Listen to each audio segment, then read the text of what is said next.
ఓం శ్రీకృష్ణ పరమాత్మనే నమః. శ్రీమద్భగవద్గీత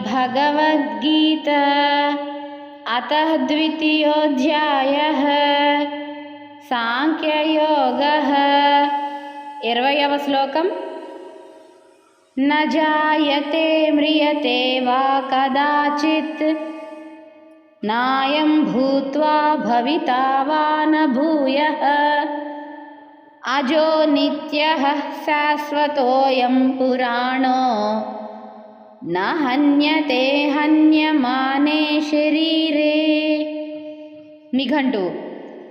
అయం ఇది ఈ ఆత్మ కదాచిత్ ఏ కాలమునందైనను నా జాయతే జన్మింపదు, వా మరియు నా మ్రియతే మరణింపదు, వా అట్లే భూత్వా భూయః భవితా నా ఉత్పన్నమై అస్తిత్వమును పొందినదియూ కాదు.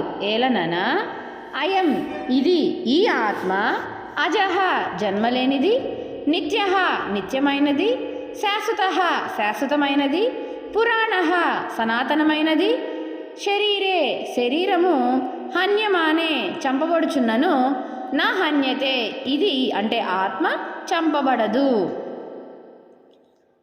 ఈ ఆత్మ ఏ కాలమునందును పుట్టదు గిట్టదు, పుట్టి ఉండునది కాదు. ఇది భావ వికారములు లేనిది.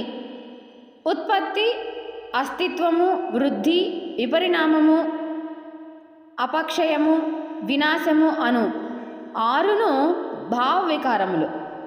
అంటే ఇది జన్మలేనిది, నిత్యము, శాశ్వతము, పురాతనము, శరీరము చంపబడినను ఆత్మ చావదు అని ఆత్మ యొక్క గొప్పదనాన్ని వర్ణిస్తూ ప్రత్యక్షంగా ఈ శరీరానికి ఉండే షడ్వికారాలు ఆత్మకు లేవు అని ఈ శ్లోకంలో స్పష్టం చేయబడింది.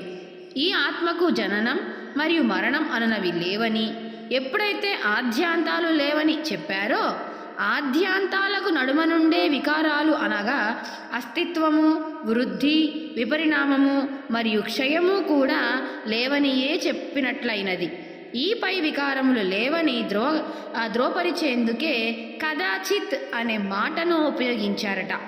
కదాచిత్ అనగా ఏ సమయమునందైనను లేక ఒకప్పుడున్న అని అర్థం. అనగా కాలాన్ని నిర్దేశించి చెప్పడం. ఆత్మ త్రికాలములందు అభాతం కావటం వల్ల అనగా అన్ని కాలములందు ఉండున్నది కనుక ఆత్మ కాలాధీనం కాదని చెప్పడం జరిగింది.